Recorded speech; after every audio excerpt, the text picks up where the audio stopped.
Just to act surprised. You recording? Yes. All right, Kristen, don't fuck this up.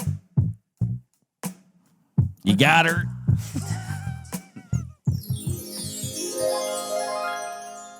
Welcome to episode 22 of the Not Salty podcast. I'm your host, John Bell. And as always, I'm joined by my good friends and co-host, Kristen Skeevers and Mike Fenton. In this episode, we talk to our good friend, Mike Delligatti. Kristen, have you ever had a Big Mac? Yeah, I think so. One or two. So, listener, there's been a rumor going on for years that the Big Mac built Deep Creek Lake. Do you think that's true? It seems unlikely. I heard that the guy who started Uno's and built the movie theater thing invented the sauce for the Big Mac. That would be pretty crazy. Let's find out. Mike, hit the intro.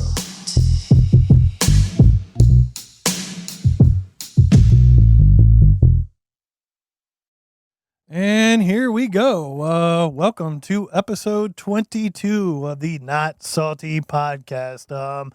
We were talking about ending this year's season at 23, but we might go to 24. And anyway, today we'll jump right into it. Pretty excited to have this guest here. I don't know you well. I've known you on and off for a couple years, but to go ahead and introduce you, we've got Mike Delligatti. Hey there. Mike, if you don't mind, even I definitely want to talk about you guys playing music. You and Mike Fenn were talking about playing music a little bit on the way in here. But your family has a huge history at Deep Creek Lake. Yeah. I don't know the exact dates your parents started coming here, and I don't know all the businesses you guys have owned and started and run. But most importantly, your family currently owns Arrowhead, Uno's, the movie theaters.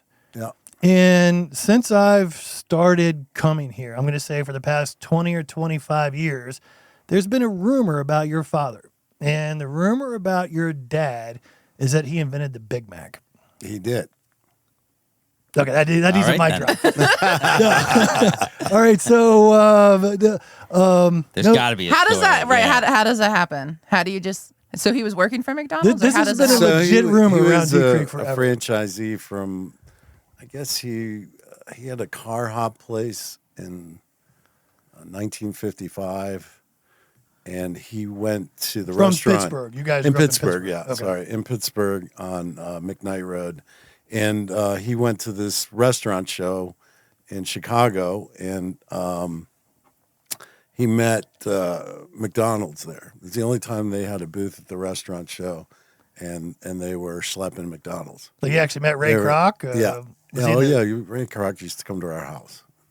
Whoa. Another mic drop. That's pretty cool. But Did he meet Ronald McDonald? well, Ronald, he wasn't around at that point. Okay. So anyhow, so he figured out that he could save money with paper goods and whatnot, and he bought Southwest Pennsylvania with with a partner of his, and they started opening McDonald's, and I think the first one opened in '57.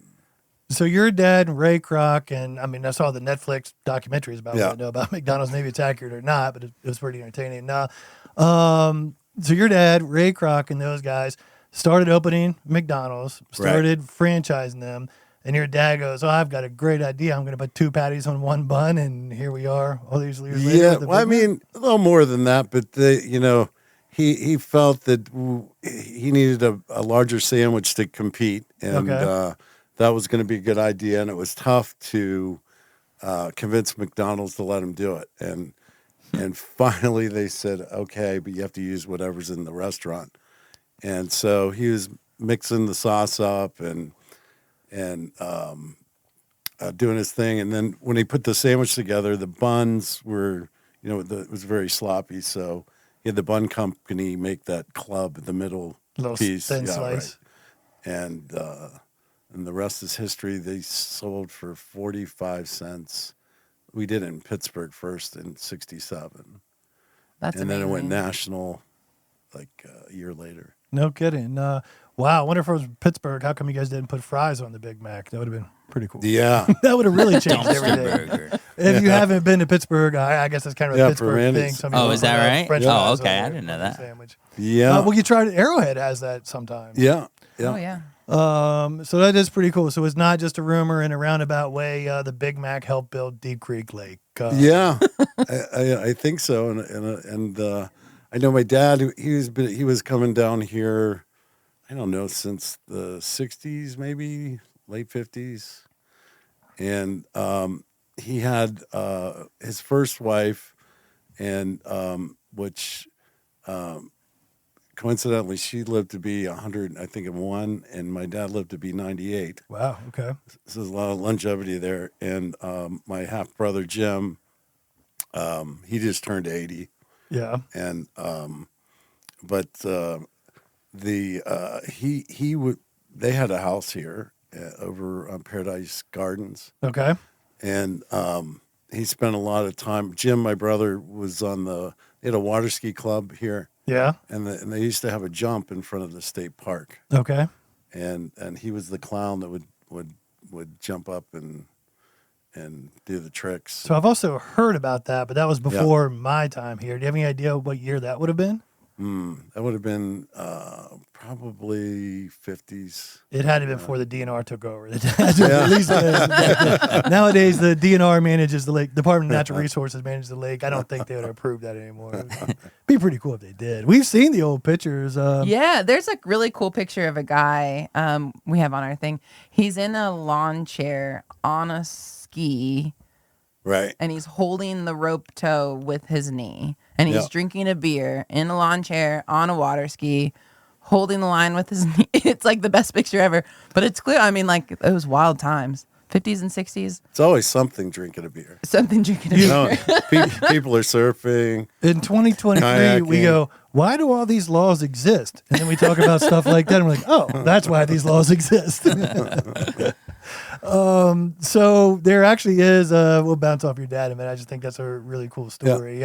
There's actually a documentary I remember seeing one time about him, and I don't remember the documentary talking about Deep Creek, but isn't there also even a museum about it or something in Pittsburgh? We have a Big Mac museum. It's a restaurant, functioning restaurant. Okay. And we have the world's largest Big Mac. Okay. 14 feet tall. Oh, Is it Oh my editable God. or just like a decoration? Some people have tried, I'm sure. Yeah. They were drunk with a lawn chair and 14-foot Big Mac. So happens. your dad started coming down here, and your family started coming down here Yeah. in the 50s or 60s. Have you pretty much been vacationing here your whole life, or Yeah, living here? on and pretty off? much. I think the earliest memories I have, my dad's first wife owned Glen Haven Pub, which is where the pizza pub and Okay. okay. and he bought it from her. And I remember coming up; it was really snowy, and there used to be little hotels on either side of the building, and we stayed there. I just remember it being cold, and we couldn't go home because we got snowed in. I mean, it was, feet of snow. So we were talking about this actually on the last show with Bob Bull, who knows a lot of the history around here. But he couldn't remember the pizza pub is where Honi Honi is now, or Honi Honi and Uno's, and it was even before some. Well, of the before that? pizza pub was almost on the road, so it would be there's like maybe a couple of parking stalls worth right in the front. Maybe even not. It was really close to the road. Okay. So, and then the parking was all around the back and the sides, and the Honi's pretty close to where it was. And there were hotels on either side? On either side, yeah. Wow. And Well, I'm guessing 219 wasn't as wide back then. It was. Yeah, I think it's smaller road. well. They probably didn't have the side, the XL, sides, so. or yeah. Well, in the 50s, it would have been, I guess, you guys owned that land, and the Heist family probably owned the Will o' the Wisp, and that was kind of what it was back Yeah, in the 50s. yeah, and we used to stay in the where Arrowhead was a just kind of store, like a general store kind of thing. You bought fishing stuff, and then they had bungalows behind where the condominiums are, Yeah. and we used to stay there. That piece of land the Arrowhead condominiums on is killer. And I don't know whose idea it was to not actually develop the point right at the end. But it's such a cool piece of land. Yeah. If it is private property, so don't go walking out there unless you're allowed to. But if you own or invited there, it's just a killer piece of land where that peninsula goes out.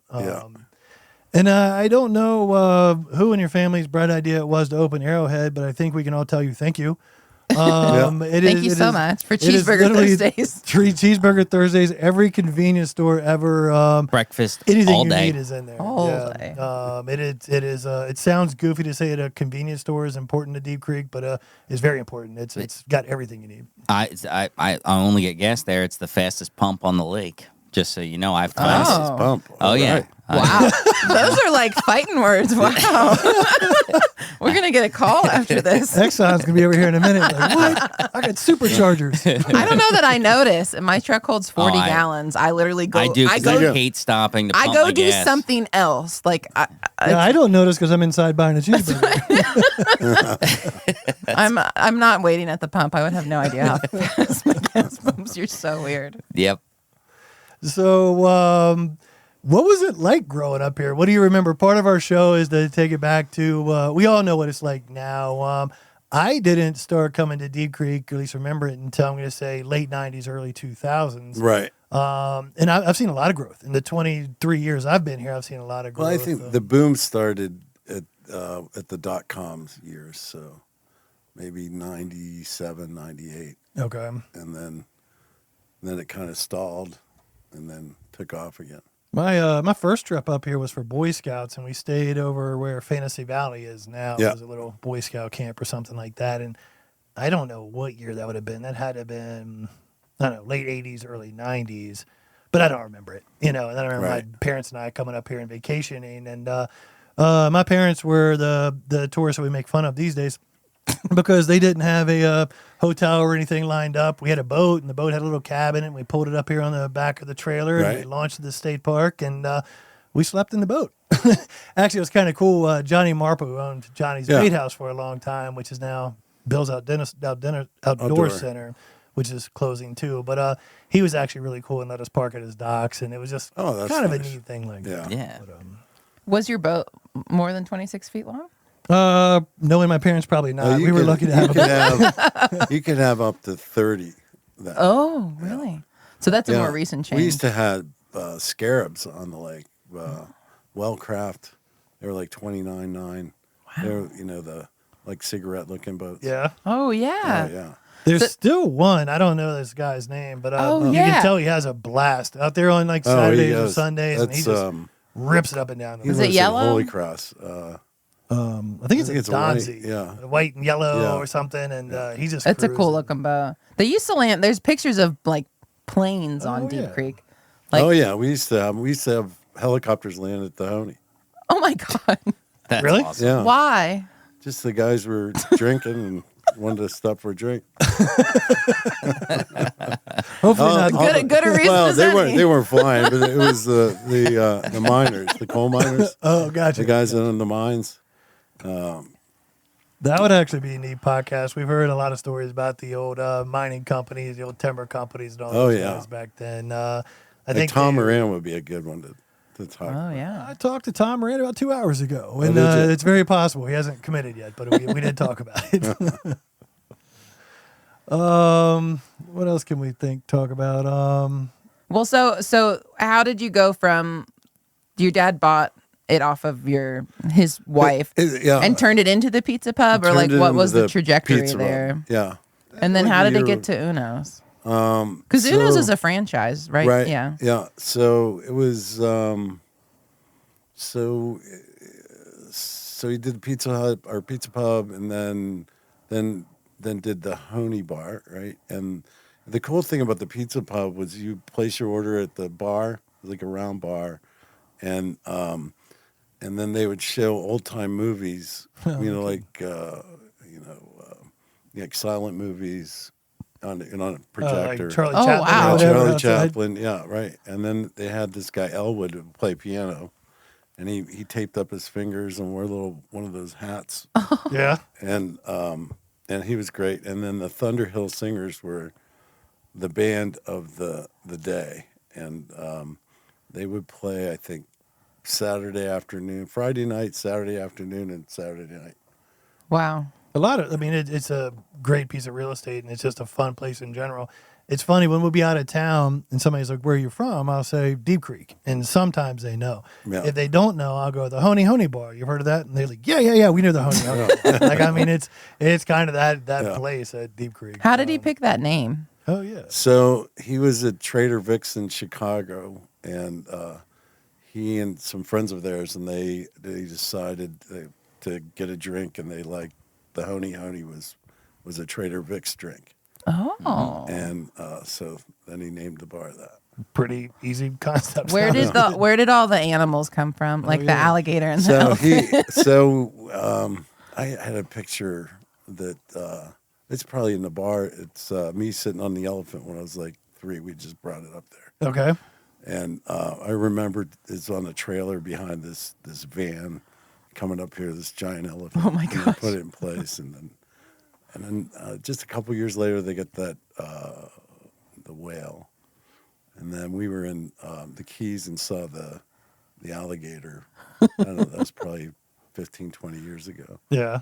If you haven't been there, A, you should go. And B, it just blows up social media. Like there's a big elephant, like I'm talking life size looking, obviously fake elephant. Yeah. People climb up on it, take their pictures, kids, adults. There's a great big chair. There's the pirate ship. It's the whale. The gorilla on the roof is kind of scary. Oh yeah. Yeah. Is it like blow up or is it like scary eyes? Is it like plastic? Was it? It's there. Well, we put the eyes in later, but yeah. That's pretty cool. There was a day way back when, so I never bartended at the Honi, but I did at the Harbor Bar. And obviously it was friendly competition, but we were all competing and stuff. And I don't remember what you guys would do to us, but I remember our thing. This is way before social media and phone cameras. Our thing was to go over and sneak up on the roof of the Honi Honi and take a picture of it. And that was kind of our rite of passage or whatever. But there's a few people riding the ape. Yeah, it was frowned upon, but we were 21 years old and we were bartenders, and there's some good stories about that too. And Tom was there. So, Tom, why am I drawing a blank on his name? Anyway. So after the Honi gets started and then Uno's comes later. Yeah, Uno's came later. My dad sold the pizza pub and the Honi to Paul Cornish, which is get up. Mark Cornish and Paul Cornish from Team One. Sure. Yeah. And they ran it for a few years, and then I guess they sold it to the Sell family. And then my dad didn't like the way they ran it, so he bought it back. Good for him. And then he had some friends that were in Uno's, and so he just thought it would be easy to do it. I think it's really crazy because we have like the second highest grossing Uno's in the country, right? The first one's Lake Placid, maybe. It's another like Orlando. It's another like vacation spot, but I think we're in the top 5 for sure. But I'm pretty sure we're number 2. My sister worked at Uno's for an eternity. But if you're listening, the Uno's here isn't like every other Uno. No, that's what's crazy. We talked about it in Paul Edwards' episode. Like you go to prom at Uno's. Like Uno's is the nice place that you go to eat. Yeah. When you're an adult and you travel and then you see Uno's Pizza at like a gas station, you're like, what is this? Yeah. Uno's is the nice place that we all go to eat. Yeah. You have no idea it's a franchise when you're from here because Uno's is the nice place you go to eat. Yeah. And like it's everybody's favorite for a reason, but it's so different than the other ones that you can go to. Like it's the menus. I think the menu's different. Like it's different. Yeah. It's My different. dorm rooms in college, we could walk to an Uno's from there, and it was pizza, chicken wings, and not like here. I mean, here you guys have steaks and pizza and a huge assortment of stuff. The buffalo chicken quesadilla. One of my favorite Caesar salads too. And right. I have a spreadsheet of Caesar salads as well. Is that was on your notepad a minute ago? Kristen tried to look at 100%. So we said we'd talk about music. You're also, I guess, in a band. I've seen you playing. Honi Honi has a stage. So we seen you playing. Play with a house band. We started a couple years ago. We were at Kate's bar, JG's. Yeah. And she used to have bluegrass night. And it was all these guys that got together and played. And it was their Jimmy Flanagan. And I said, we should do this. Yeah. And so, except with electric stuff. So it's still bluegrass though, or no, it wasn't bluegrass. It was just whatever we could come up with and play. We didn't ever rehearse, and so it was just kind of come and play. And we invited some people to be staples, and then we had, if you wanted to play, you can come up and play. It's very open. So Jimmy's old band, or perhaps yours, was called Boathouse. Is this Boathouse you're talking about, or is this an extension to it? No, this is a Honi House band. It's an extension of just a community. People played in other bands, like from Queen City to, what's the Doctor band? Bob Brown. No, the Remedy. Remedy, right. And Mike Whitehead from Time Flies. But we've had many people in and out. And then we have people come up and play. That's kind of what it was started for. And we do it on Thursday, every first or second Thursday of the month, I think. Oh, really? Okay. Yeah. I will. I was going to say. Yeah. Just bring bass and hang back. Yeah. And then we started doing one rehearsal a year. You might as well practice. Well, just to learn some other songs. Sure, and then sure. COVID hit, and so we learned a few more, and that was just a weird transition. And then now I've had a rock band for, I don't know, 15, 16 years, and we kind of quit. And my kids are in now, so I have a rock band with them. That's so you and your sweet. kids are in the same band. Cool. What's it called? It's called Rushmore. All right. Do you guys play at the Honey? Oh, yeah. That's pretty cool. How do you get invited? That must be tough. I know, it's tough. Do you have to apply? I do apply. So you play the guitar in that band, or your bass on that guitar. one? Okay. Yeah. And what do your kids do in the band? Guitar, bass, mandolin, sing, all that. wow. Yeah. That's got to be pretty cool. That's pretty Oh, cool. yeah. Well, who plays the drums? Andy, we got, he's like an adopted son. Yeah. Okay, cool. And then I have an older guy on Craigslist. He's like 63. Yeah. And he was a bass player, and he just wanted to sing. I said, What's his name? Is he a local he's guy? He's not from here. Oh, okay. No, I was going to say, there's a guy named Nick, and I can't remember his name. Yeah. My buddy Mogi and his family own a place on the Yacht. Yeah. And every year they have like a little festival where, their family from California and D.C. and Chicago all come here and camp out for the weekend. We all play music. Oh, okay. And they have this guy named Nick, and he doesn't talk. He doesn't talk much, but he's like the sit-in bass player for everybody, and he's amazing. And I was just curious. I didn't know. He kind of fit the description a little bit, but yeah. Yeah. No. And we play around in Pittsburgh mostly, and sometimes here. Do you play popular music? Or what do you play? Well, as long as you like 90s rock, yeah. I like 90s rock. I mean, who's gonna say no? No. Right. We play stuff people don't like. 90s rock is good. Only me. I had my kids picked all the material. Okay. I said the only thing I just don't want to play stuff I played. Yeah.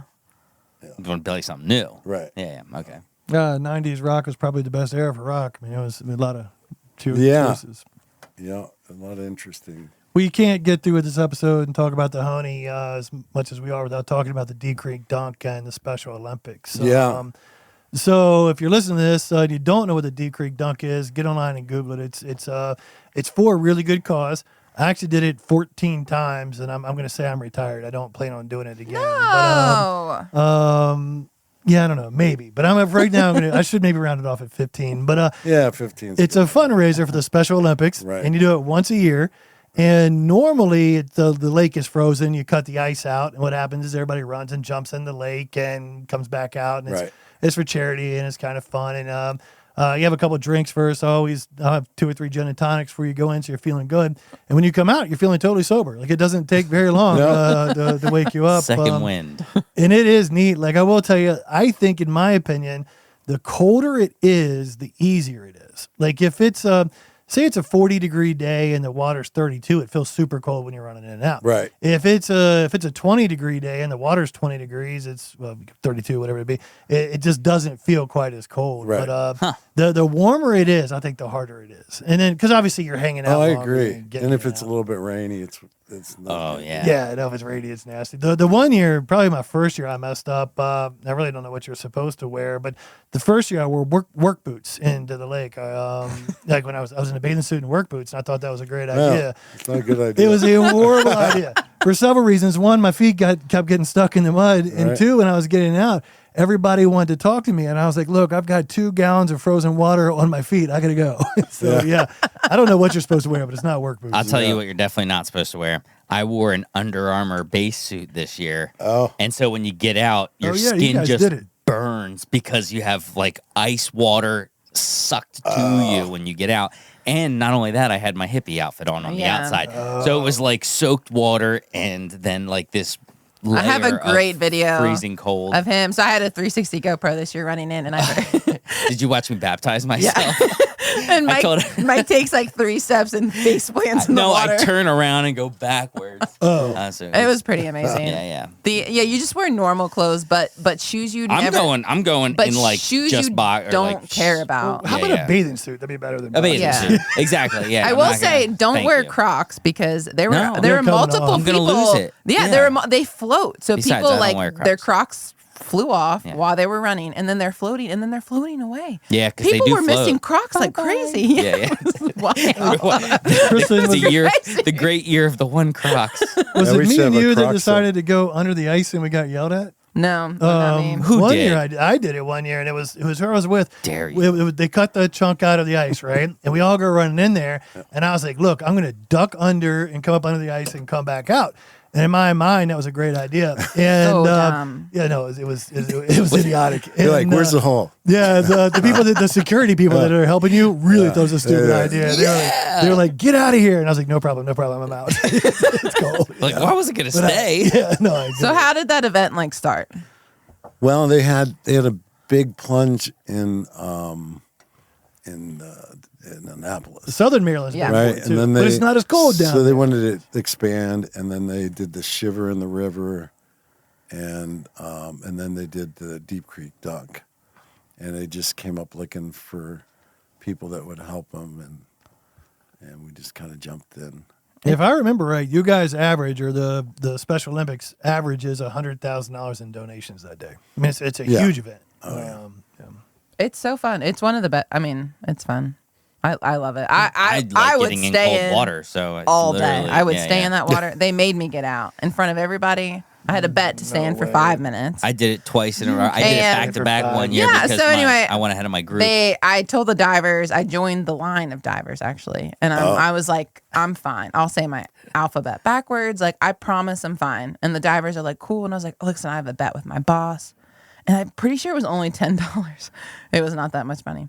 But anyway, I made it 3 minutes and 33 seconds before the guy on the shore was like, you out. And they wouldn't let anybody else come out for the next wave until I evacuated. So then I had to walk all by myself out of the water. Walk of shame. Yeah, walk of shame, because they wouldn't even let anybody else on the beach.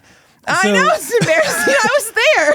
So if you can picture this in your mind, you go in and out in waves. There's 2 or 3 waves. Right. And it's like 50, 60 people in a wave. Like, it's a huge wave. You run in and run out. Not do waves. It was everybody. Free for all. A man dash. Oh yeah. It ran all the way down there. Oh my gosh. And I could see Kristen coming out with her head hanging down low all by herself. Oh, it was so embarrassing. I just got kicked out. And I got kicked out. But 3 minutes and 33 seconds, I was like. So then later at JG's, one of the divers was like, oh yeah, you're the one that stayed in the water. And he's like, did you win the bet? I did get paid. He paid. But how many drinks did you have first? I think just 1 or 2. Oh, liar. No, I prefer being cold. Me too. Not me. I prefer getting out there and grabbing the second drink and a pizza. Yeah. It's actually, I like it all. Yeah, it's all a good thing. Is there any one thing that sticks out in your mind, like there's been a huge change? Because, I mean, obviously the real estate and the houses have developed, and we've gotten a couple more businesses. There have been one change that you specifically remember being like, whoa. I think the real estate boom was a big change. Yeah. We didn't have any DC people here really at all.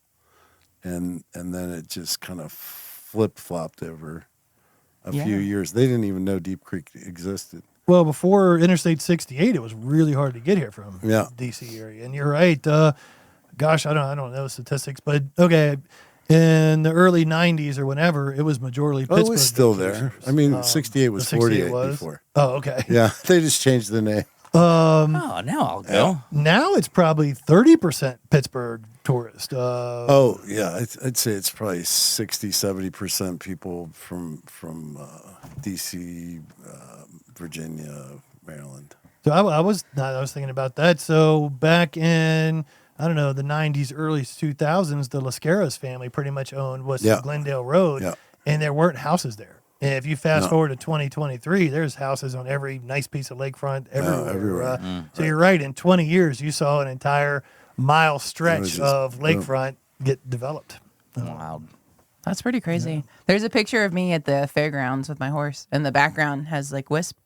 Yeah. No houses anywhere. No houses anywhere. And it would have been like late 90s. Yeah, but there's no houses behind me. Like it's all trees and Main Street, and then that's it. That makes sense. Dale showed me a picture from before Main Street. When did Main Street go in? Oh, no, I don't know. That was late. Yeah. Oh, no, not too late. That was 70s. I don't know. If maybe. I think it might have been because I mean the picture was like beautiful and his family's been there the whole right time. Across, right? Yeah. So they used to have a patio out the back, and it used to be the best thing because you could sit outside and drink, and where they have the bar now is not so friendly to that. Oh, at the Wisp. Yeah, to the people watching. It's a little backwards, but they have that big dining hall, and part of that used to be outside. Yeah. Oh, really? That's cool. Timberline has like an outside dining, and that's great. That's what we did. We sit outside. We had picnic tables and. A lot of ski resorts do. You want to sit there? Well, you're dressed because you want to see like, people skiing. You don't want to look. It's either really good to watch good skiers or hilarious to watch bad ones. Right. I mean, it's one of the two. So did you ski? You rate the people when they fall. I gotta try this. Even if I don't start skiing, I should at least you should just go watch. Yeah. It's not, but he's right. It's not as fun watching from the lodge because you just removed a step. Yeah. So did you ski growing up? Oh yeah. Oh absolutely. At Wisp, did you go to? I guess Wisp in Seven Springs. Yeah. No, growing up here, you kind of have to. Like, that's what I like about this area. I don't say I get tired of summertime, but I was gonna say when I get tired of the summer, it turns into fall. When you get tired of fall, it turns into winter. When you get tired of winter, it turns into summer and spring. We're still trying to turn into winter, though. These past couple years, I'm tired of spring. Please turn to summer. Well, we had what the past 10 days, 7 were beautiful and 3 of them were kind of right. Well, then now when you look at the extended forecast, so for reference, it's April 25th. And there's snow in the forecast again. Oh, for real? Yep, over the weekend. Not a cumulative snow. No, but I mean a spit from the sky. Yeah, so it didn't snow this year because I bought another snowmobile, and it's your so fault. I canceled it. Thanks. Yeah, and I totaled one last year. And I said, should I had one, and you can't really have one. You got to have 2 or none. I should have went with the none route, but cool. So it wasn't only me. I bought snowmobiles this year too, and I literally rode them for 1 hour. Oh, you got more than me. But so how do you total a snowmobile? Well, it's late at night, and the tree jumps out, and you're okay after the fact eventually because you don't have no seatbelts, right? No seatbelts. I definitely went for a. That's why there has to be enough snow. It was all for good the snowmobile stop me. and for the landing. Landed in a cloud of snow. Yeah. Oh, that wasn't so bad. Well, but I'm trees walking are stronger out. than snowmobiles. I don't know. I looked at my helmet the other day. Yeah, did you keep it? I got to get a new one. Totaled your helmet too, huh? Snowmobiles are the closest thing to time machines that exist. Like, so I used to ride snowmobiles a lot. Okay, then we had our daughters, and my first daughter was born, and I'm going to say she was about 3 months old. Yeah. So about 13 years ago, and we had a really good snowy night. We had 2 snowmobiles at the time, and I told my wife, I was like, "Hey, I'm going to go snowmobiling for an hour, right?" And I went out and I had a great time. Okay. And the problem was I got home around 4 a.m. And when that hour turned into probably 7 hours, and in my mind, it was still an hour. Yeah. I mean, it is the closest thing. I didn't mean to be gone for 7 hours. It just, you get stuck, you have fun, you're on the lake. It's a time machine. And then, went inside, and what I didn't realize, I walked back in the house, and I was having probably the best day ever. And my daughter had been crying the whole time. My wife was upset, and everybody was mad at me for being gone. And of course, I should have checked my cell phone, but I didn't. So point being is, the next day I sold my snowmobiles. Like, good husband, good dad would do. Then probably last year at some point, we're out with my friend Tommy, and my wife goes, he was talking about selling his. She goes, we should get 2 more snowmobiles. We got them, and it hadn't snowed. So I'm back into it. And, yeah. So it wasn't just me. No. I also got powder skis. Oh, There you go. If you build it, they will come. If you build it, it will not come, apparently. Yeah. Mike, I want to take you out. Mike Fenton, Mike Delligatti, I know you've done it. I've got to take you out on snowmobiles. It wasn't the year to do it, but when the lake freezes, you can get on the lake and ride on the ice. You get a grant. I want to do snowmobiles and I want to surf. I think surfing is going to be the coolest thing that ever surfing's happened coming to me. up. I can take Surfing's coming up very soon. But I'm just saying. Soon.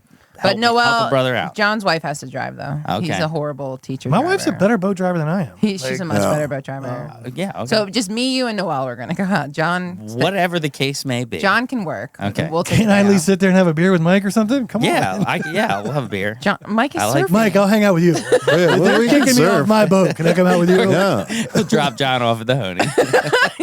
But anyway, getting back to snowmobiling, it just makes sense because heat rises, obviously. Sometime if the lake is frozen enough, you can go out there and build campfires. And you're actually having a campfire on the ice. On the ice. It's snowmobiling. And I don't know why that's fun, but it's the most fun thing in the world. Like It is. It's just total fun. And Don't Mike, tell the state police or the I actually DNR. don't think so. This is something beep. We've never done this, but I actually don't think it's illegal to ride on the lake, right? It's illegal to cross the buffer strip. Like it's illegal to get there, but it's not Oh, illegal. no, you're to allowed to ride on the lake. I'm just talking about the campfire part. Oh, that part's illegal? Yeah, No, that was my probably. friend. That wasn't An open fire. Well, it depends on what the Smokey the Bear sign at the It's overlook the says. safest fire that you could have in the wild. I mean, it's literally on a water. Put some water on it. So Well, snowmobiles have come a long way too. Like this new one I got. Really fast. Getting back to how you probably told it, I don't know. You can pop a wheelie on this thing without even trying. Yeah. Like and when you're on a snowmobile and the skis lift up off the ground, you obviously don't have much traction. You're kind of bouncing on what's called the back tire of that track, and it's wobbly. And if you pop too much of a wheelie, you're going over backwards. And it is a way to not only go 0 to 60 fast, it's a way to get your heart rate from 0 to 60 really fast. Like snowmobiling is an adrenaline rush. It's great. And you have to watch out for people building snowmen. Oh yeah. oh my At god. night. And there was a whole snow castle over by Red Run. I mean, a whole castle. They really, and I just, whoa.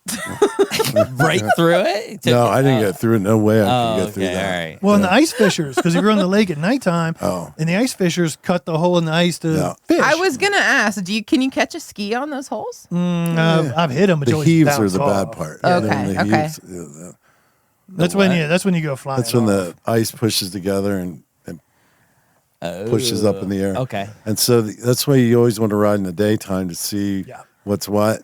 And then because if you're going a little fast and you hit one of those, it's Once you start going over 80, it's hard to really see what's going on. I thought you were going to be like 30. Yeah, No. People that 80? ride snowmobiles, the speedometer probably starts at 50. That's crazy. Oh yeah, like I've broken 100. It's pretty intense. But yeah, you got to go look at what you're going for. You're not going to go hop out on a field you don't know and hit up. You should not go on a field you don't know. Are there brakes?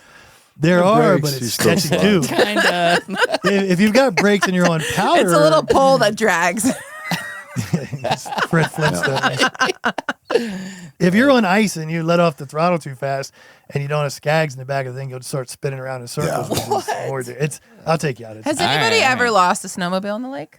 yes. Yeah. Oh yeah. So It's it never. $100 a day if you don't get it out. Yeah. Whoa. Oh, Cool. You know that because a friend. I'm assuming that happened to a I know friend. lots of people. Buddies will go get them for you. The tow truck driver will go get 'em. Yeah. He picked up my snowmobile in the field once. I broke a ski and drove it all the way out of the woods. And I said, it's right here. And he backed into the field, picked it up, and dropped it at That's Bill's. kind of amazing because it never freezes under the bridges, right? Because of the salt, No, it freezes. or it does freeze. It's the last to sometimes. freeze from the vibration and the salt, but more vibration. Okay, Oh, that's interesting. I always thought it was the salt, but the vibration makes sense. No, but you always go fast. So if you hit water, it just bogs you down. But you just. But you make it. Most people, they hit water and they feel that and they let go, and then they can't pull it out. That's when you really hit it. You just got to keep it. It's a mental hard thing to do, and you can't mess it up. No. But realistically, you can just ride that thing on water, right? Yeah, oh yeah, you can ride. Yeah, like for a while. You can until you can't. Yeah, that's It's so heavy. What do you mean you can ride it for a while on water? That tread is just the snow treads are about 2 or 3 inches thick, and it propels you forward. And then you have skis on the front, and your speedometer is going so 100 heavy. miles an hour, and you're going. It doesn't matter how do airplanes get in the sky? I don't understand how boats float. So you're not going to win this. All right, fair enough. Like, how does the Titanic float? I don't have any idea. Yeah, you got to be careful. If you're listening, my advice to you is don't be the first one to go. Go with somebody's experienced and know what you're doing. 2, don't go under the bridges unless you're very, very experienced. And 3, people forget when you're getting on and off the lake, that's your soft spot too. Like that seems to freeze the last. The shoreline freezes the last, and that's usually where people slow down. So you're going to be coming in and you slow down. And, the shallow water freezes first. It does? The shallow water gets harder? Yeah. Oh, okay. Yeah. Maybe I've had bad luck with that. I had another friend that said that. I go, no, it didn't work that way. So this leads in. I might have had bad luck. So I did fall in the lake one time, and I fell in like on the shallow water, but maybe I was next to where a creek was coming in or something. But the cool part about that is I was able to stand up. Right. You know, I mean, I got cold, but I wasn't. I wasn't gonna. But you always at the beginning of the season, you always go. And then Jimmy Lascaris lives close to me, and I always text him. I says, "Is it good?" Because he always knows if it's good or not. But we'll one time, I guess there was a DJ. His name was Jack Bogut in Pittsburgh, and he's friends with my dad. And he came up here, and 2 beautiful daughters, right? Take him out for a snowmobile ride. We're like 12, 13, right? I just nail it, and I'm going over to 4-hoop hole, and there's this big hill of snow, and I'm just gonna jump, and she's holding on, and we're going, and all of a sudden, boom, it's a dock. No. That's a rough. I've had a similar story. The things we do to impress girls, man, it's just silly. Chicks get scars. Except for when they except when they get one. When you give them one. They're not too into that. Jet skis these days have changed a lot too. Like everything has gotten more fun, also more dangerous. Jet skis now go so fast compared to what. Oh yeah, I got a stand up that just cranks. I want to get a stand up so bad. I haven't had a stand up since the '90s. So the Yamaha, do you ride it? The Carol sells. The Yamaha is the best one. I had a Kawasaki because they're 4-stroke now. Yeah, and but the Yamaha's way balanced. It's great. I probably haven't ridden a stand-up since the 90s, and I think about it. Stand-up ones are the ones where people can do like backflips just into you have to have pockets for your feet to pull it over. Oh, okay.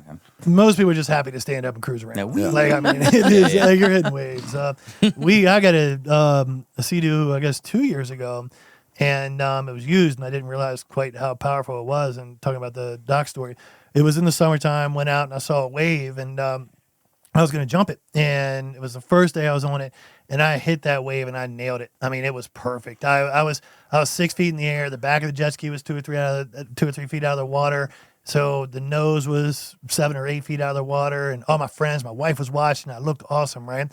I landed it perfectly, and it was total luck.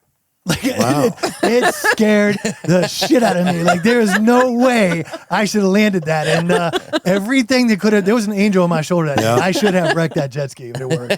And now I got an e-foil a couple of years ago. Oh, okay. 3-4 years ago. It was the first one on Deep Creek. Yeah.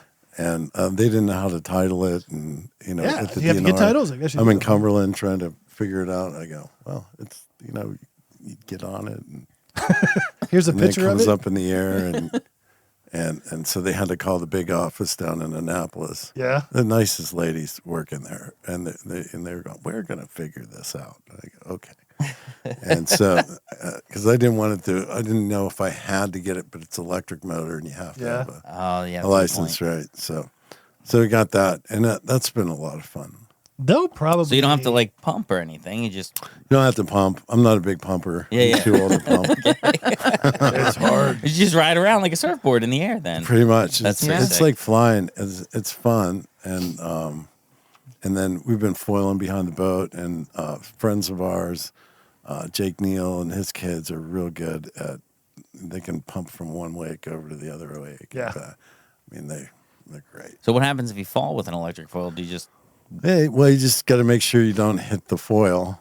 That's what I've heard, that the foil is kind of nasty. I saw one guy, he hit the trigger while his hand was, near the propeller.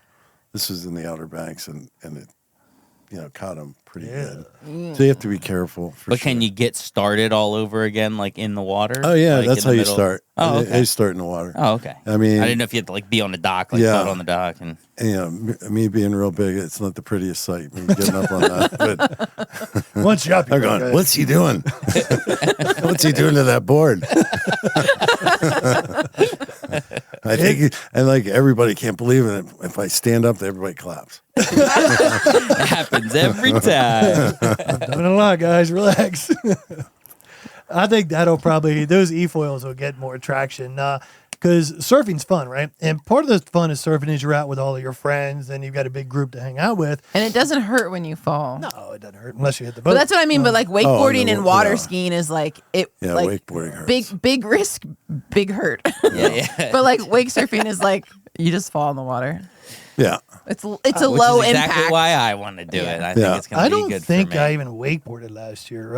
I used to love to wakeboard. I know I did it a couple of times a year before, but you do. So I'm 46. You can feel it in your knees. You can feel it and you start thinking, your back leg, you're going to blow out your knee. You're the only friend who hasn't blown out their knee yet. More your Achilles. Okay, well, there you're gonna blow. Yeah, you should stretch your. What? Yeah. On wakeboarding? Yeah. Yeah, it puts a lot of stress on your more than you would think. Okay. Yikes. So my brother-in-law's the same age. We went out wakeboarding with him, and I got up. I jumped over the wake, maybe 6 inches or something. I was still proud of myself. Yeah. I was feeling really good. Actually, I think he's 6 months younger than me, so probably why. But anyway, he busted a backflip. Yeah, I didn't do that again. But you eventually grow out of that. Yeah. Maybe he won't. I don't know. I did. So you've been here. I guess that brings it up. You've been here basically the whole time during water sports evolution. Then. Oh yeah, I had the first hydro slide on the lake. I don't even know what that is. It's a kneeboard. Oh, okay. There was a brand, and we had a couple friends. I got it. None of us, there's no YouTube, no nothing. We couldn't. It took us a whole day to figure out how to get up or what you did with it. We knew it looked cool. Now it looks pretty cool. It looked. I don't know. You get your knees in there. How do you get on there? Just guess. Just do it. Go, Dad. Go. Yeah, because I can imagine you'd bury pretty quick if you don't have your. Oh right? Yeah. You guys were talking about it with music and the guitar on the way in, but it's true for lake sports too. We were talking about surfing, right? When I don't know this on the surfboard, I go home and watch 5 or 10 YouTube videos. See how this 10-year-old kid does it. I go try that. Yeah, it really helps. YouTube's a fantastic thing. Yeah. I needed something fixed on my garage door, and I don't remember. It was a couple of $1,000. I literally watched a YouTube video, got it on Amazon, spent $6.50 and fixed it. That was pretty daggone. You know how they came up with YouTube? Yeah, me too. I usually do that, and then my wife fixes it. Well, yeah. Then I'm just a terrible mechanic. I wonder if she did. My wife probably called the repair. My wife's really smart that way. That's awesome. I go here. Oh, she actually does it. I thought you. I was fixing a shop vac the other day, and I had to. I go, maybe you can come help me. I can't see this. And then I go, here. The perfect handoff. Hey, you teed her up perfect. You were like, "Hey, we're already in a minute." Right. Here's the Honestly, YouTube video. I'm trying to be manly. Women I found a good video. I did that. I watched the video on being manly. What do you want? Women do like to be correct. So, honestly, if my husband came up and he was like, I can't figure this out. Can you do it? And if I did it, I'd be like, look at me. Mm-hmm. You suck. I'm smart. That's a great ploy. Yeah. All men should do that to their wives. So we'll pass. Yeah, mine's not a ploy. I don't do that. We're just going to skip that one and move right on to. Normally on this show, I drink whiskey, and I've never had this kind before. Bill Puffenberger bought his on the one time. This is good. You said you bought it from Arrowhead. Angel's Envy. Yeah. If you don't mind, I'm going to pour a little bit more in my glass. Pour out. Cool.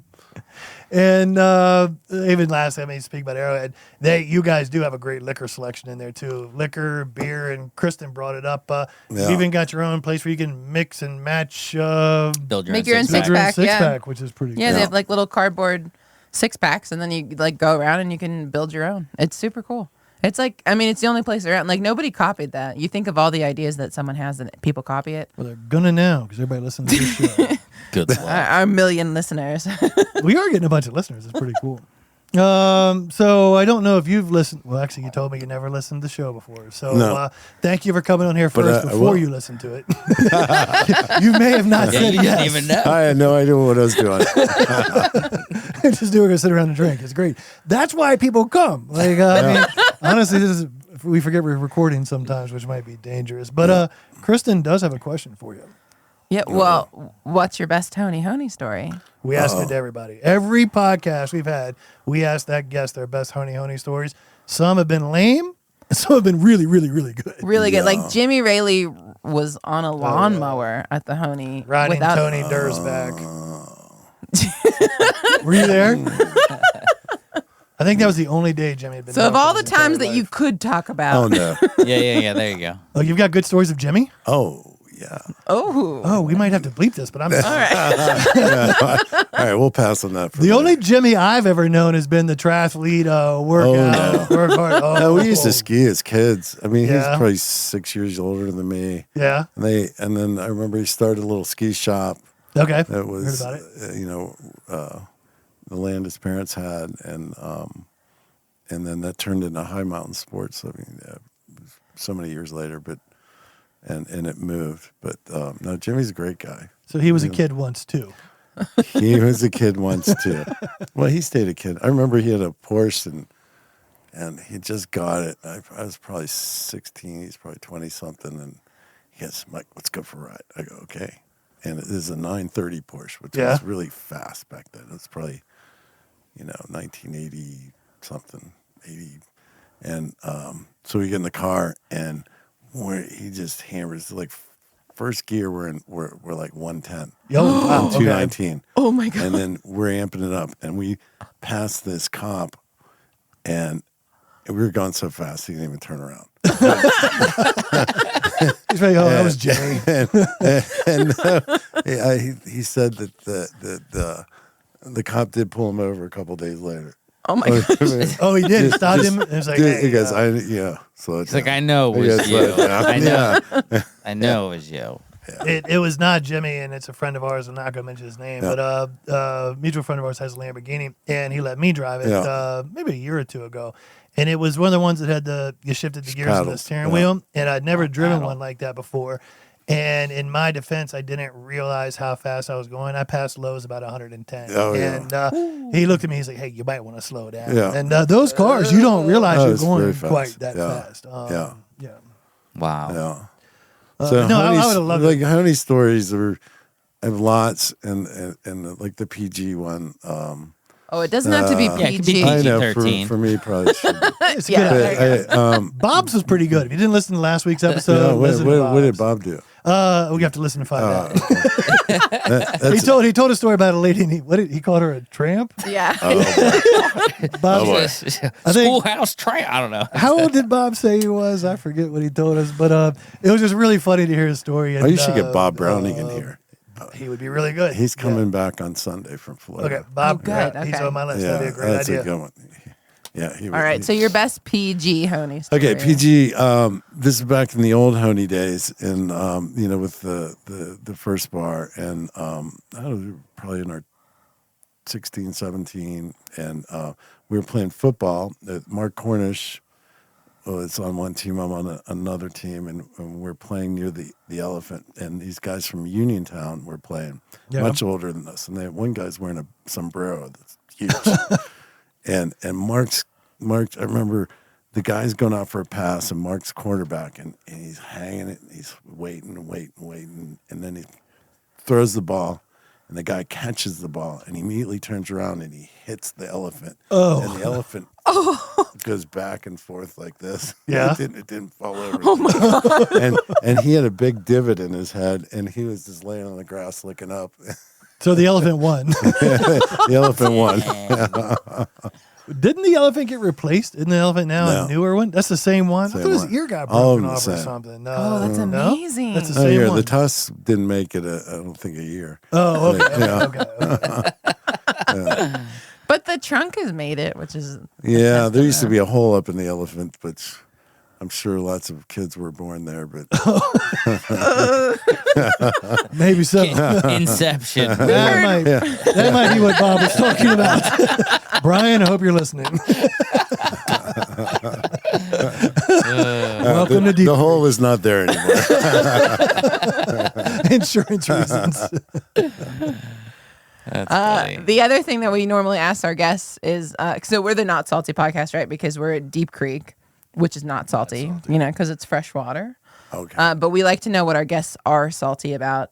So if your kids haven't informed you, that's, like what's your pet peeve? Like what bothers you? Why would his kids have to tell him? He knows what it means. Oh, I don't know. Oh, there you go. Okay, good job. I didn't know what a hashtag What was. my kids would be mad at me about? No. It's if they didn't explain like being salty, like it just means you're like upset, like your pet peeve on something. Yeah. It's a pet Like peeve. what really ticks you Grind off? your gears. Yeah. What are you salty about? Traffic. Yes. Traffic. Yeah. Not Deep Creek traffic though. Pittsburgh traffic. Left lane drivers. Ooh, yeah, that's a good one. Left lane drivers. Like Like they shouldn't be in the left lane. Yeah, Okay, chill. everybody from Ohio. The new, Beep. Just kidding. No. No, last weekend I drove from here to Columbus to Cincinnati to Columbus and back here. Yeah. There was a lot of left lane drivers. well, That I is mean, something with Ohio. gosh, I'm just drives telling me you, crazy. in Ohio, the right lane's a passing lane. Oh, no. Are you kidding? Because No, I I'm was just going to kidding. say, that But it makes kinda- so much sense. It could be, but it for sure They had is to take that. the same test we did. Mike. Yeah, Apparently not. You got me. You got Not me. Europe. North Carolina's a quick, I'm going to up. chalk myself up and so I get angry at traffic these days too. I grew up in Southern Maryland, went to school in Baltimore. I've lived here for 23 years now. I'm not as good a driver as I used to be. And plus I drive a truck, which is bigger and awkward to get around sometimes in the cities. But A, I can't drive as well as I used to in traffic. And B, everybody else in traffic ticks me off. That is a very good pet peeve.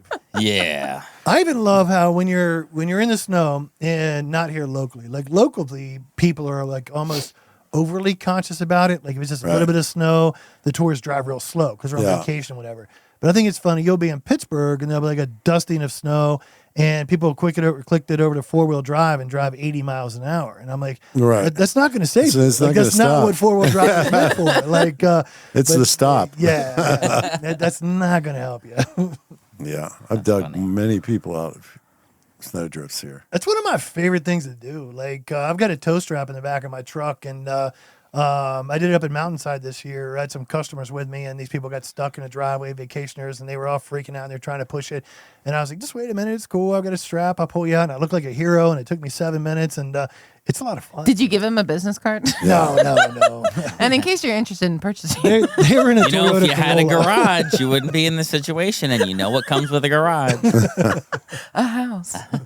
They were renters.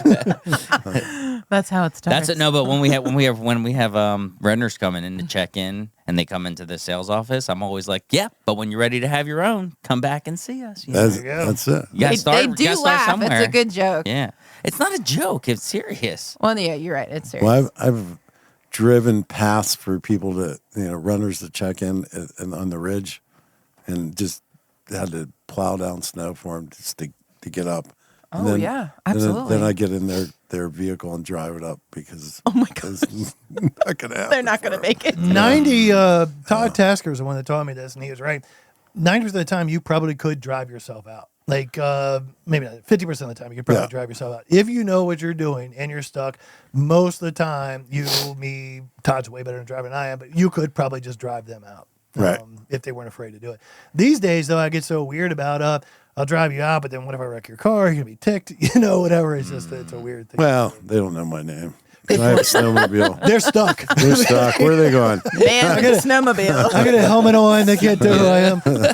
That's one of the other good parts about snowmobiling, too. You'll be out with your buddy, right? And you're snowmobiling, and you end up linking up with other people, and they're snowmobiling, and you know them, but you can't tell who they don't know are who they because are. they have helmets on. Right. And it is like this. underground scene of doctors and dentists and lawyers and realtors, and just at 2:00 in the morning, and it's just it's the craziest thing. Like they'll take their helmet off, and it's the ER doctor. He's a great guy to snowmobile with, just in case. That's awesome. I don't know. I'm very glad I live here now. I've no desire to move. I probably never will. I do wish I had grown up here. There's times. Maybe it's a good thing I didn't. But life here had been pretty fun growing up. Yeah, it's always. I mean, most of my friends I've had for life are from here. Yeah. Yeah. It's you're almost like the 7 degrees of separation, like the whole thing with, was it Kevin Bacon? Yeah. Somehow or another, somebody at Deep Creek always knows you. Right. It always comes up. Oh. Oh. In a good way. I thought you were talking about you. No, in a good way. Probably still true. Hey, I know it's all your family, and a lot of it happened before you were born. And just as a tribute to your family, I don't think the community could say thank you guys enough. It's a joke, but it's kind of true. The Big Mac helped build Deep Creek. We're very glad your dad invented that. We're very glad your dad everything it did. It's been awesome. Before we wrap up though, how did the movie theater start?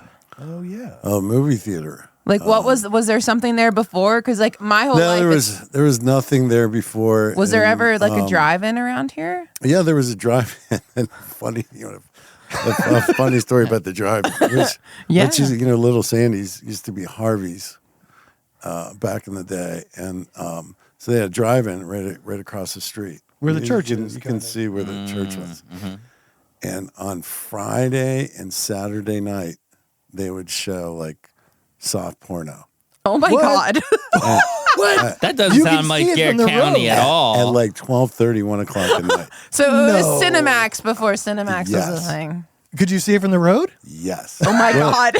Well, no, really, they had these big pine trees in the back, but it was hysterical. So we'll keep it PG for Honi. We'll go straight to rated R. Well, the Honi made it. That business. All right, did so it. your dad saw that movie and he was like, "We need something wholesome." Yeah, that's it explains the hole in the elephant. But I just thought it was the funniest thing. Who would have that at a drive-in? I guess right? you didn't have the internet then. So what are you gonna do?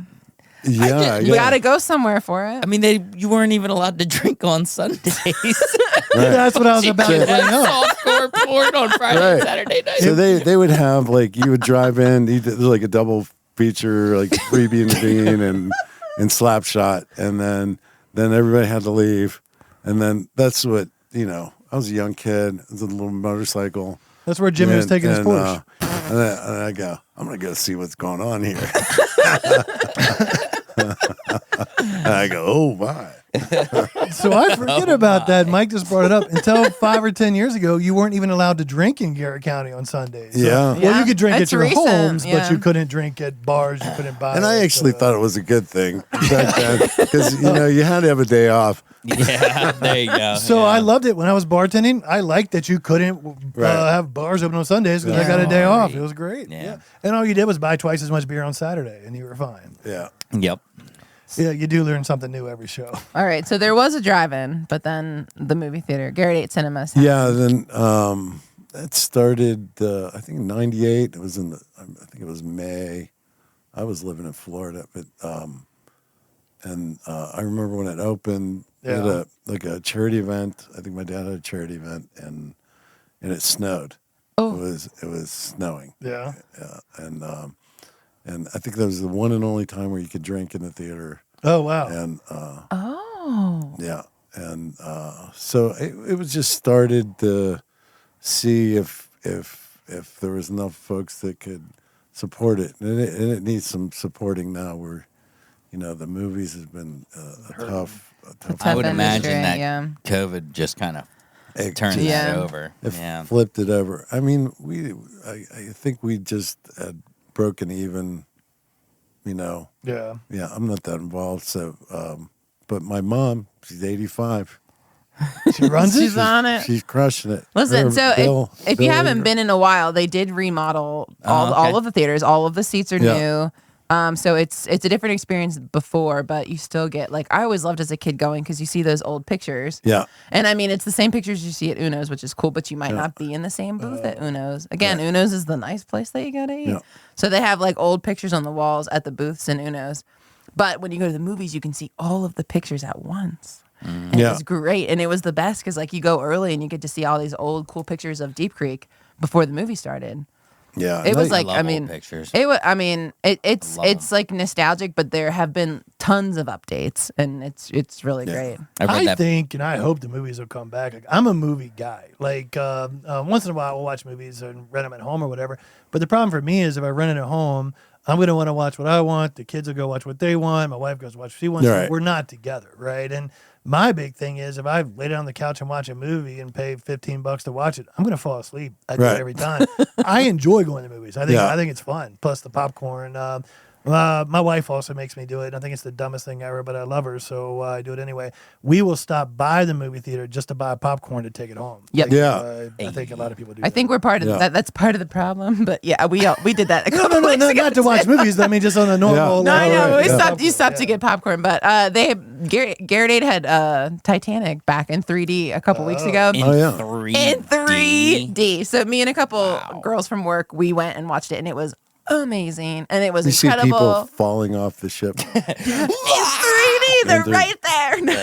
Actually, it was weird because I kept taking my glasses off to see like what the 3D effect was. Yeah. But it was cool because it was like 3D. It was like pop out. I mean, it was cool. Anyway, movies. To watch like a nostalgic movie like Titanic, which I did see at Garrett Cinema when I was like 6 or 7. 7. I shouldn't have. I mean, I had to close. Like I had to close my eyes during that one part on the couch. Okay. I had to close my eyes. But I did see Titanic when it came out at Garrett, and then I got to see it again. In 3D. 20 years later. Yeah, It was super cool. Yeah. I was down at Leesburg, Virginia, a couple months ago. The Alamo Theater. Yes. Yeah. Have you been there? I haven't, but I've seen it there. I watched it get built. So I was by myself. How was it? I went to a bar, and I got dinner, and I looked over the Alamo Theater, and then they had Avatar playing at 3D at like the new one or the new first? one. This was like 2 months ago. And I was like, I'm thinking about doing it. So I walked over there, and they sell beer there. Right. It's a movie theater. You walk into, like there's a bar. Tavern. I bought a beer, and you go and sit down. I didn't know what I was doing. Then when you sit down at your seat, they bring you a menu. They have waitresses. I ended up having like 3 or 4 beers, watch Avatar, which is a 3-hour movie, totally by myself. I had a great time. No, it was the hardest part, because we had one in Philly called it the Movie Tavern. It was like same thing. You had a server. But when you get up from watching a movie, you're drunk. Oh, yeah. You're like, you're bringing IPAs. It was good. They're big. They had like these big glasses. You're like, oh man, I've been sitting down the whole time. Yeah, it was pretty cool. The movies are good. Anyway, if you haven't been to Garrett in a while, you should go back. They've done a lot of work. See, yeah. And you should just go watch some of the movies. Sure. I need to get back to the movies in general. Yeah, I'm gonna go. I went a couple weeks ago. Yeah. There's good stuff coming out. Well, and we need stuff like that here because there are rainy days. I was going to say, it does rain. It rains. I thought your joke was going to be your dad built the movie theater for the kids to go to while the parents were at the Honi Honi. Well, that's a good idea, I guess. There is a crosswalk. I don't think I could say that. Okay. Kids will walk over in 2 hours.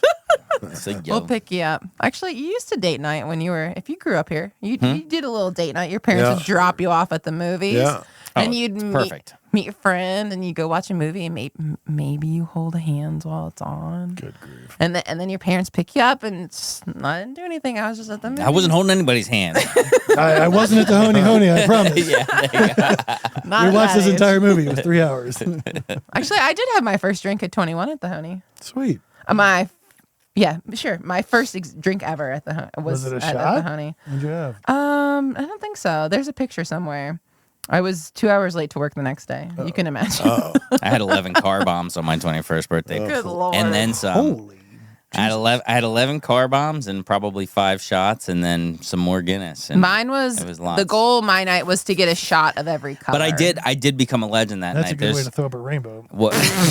There's only like 3 or 4 people that I've personally met that can slug a car bomb, and they're talented. Yeah, so I became a legend that night. I didn't realize I didn't know what I still don't know what a car bomb is. So yeah, it's just Guinness, Jameson, and Bailey's. It's half a Guinness with a shot. I'm from Garrett Jameson, County. We don't you do drop that here. it in and you That was a big thing at Black Bear for years. We used to do. I never did. I had my blue shot at Black Bear. I just think they're there was tasty. something blue there. Tastes like chocolate milk? Yeah, they're good. I think I had my purple shot. Yeah, exactly. But Round Bar was still open for my 21st, and that was good. Honi Honi has the gorilla milks though, and those are delicious. All of the mixed drinks there are good. The band. Oh, there's a really good band there the other day. The Warped band. Warped. So good. Really good. Oh my gosh. I mean, yeah, it was amazing. Was it was a a great scream night. band? Was it your kind of? No, it was the like whole pop time? punk. It was like they did like Good Charlotte and Green Day cool. and like it, but they were amazing. Like me and my friend, we made plans to go. Like as soon as they announced they were going to Honi, we're like, we're going this night. Cool. And Well, it was you got to super fun. come see the Rushmore band. I know. No, May we will. 20th. May May 20th? 20th. All right. play- Oh, we I got a play- bachelor party that weekend. That's perfect. Yeah. That's right. We're not going to be here. We're going to be in the Poconos, actually. Yeah. Boo. Change the location. I actually did. I was like, hey, guys, we should all come to Deep Creek. That would be really convenient for me. Yeah. I can work that. No, do not. No. If you do, just lie. Tell me. I'm when the just vote kidding. is. Okay, all right. Yeah, on your 21st birthday, Mike was at least smart enough to call out the next day. Who goes to work the next my day? Oh yeah, gosh, and the best I part couldn't is move. I was the copy editor at the Republican, so I was proofreading your newspaper. Nonsense. Dead. I mean, I showed up like 2 hours late, and I've never had a stack of work that high, and my vision was blurring. It was awful. There were a lot of misspellings. The sentence structure was bad. It was So we rough. started at I Honi. remember. There's not even a period, Kristen. What year was that? We ended It's up run-on sentence. we day. ended up back in Honi, and if you go to Honi after closing with the staff, Yeah. that's a different kind of Honi. That's all I'm Yeah, they're all my friends. Yeah, I know. It's a pretty fun place. Cool.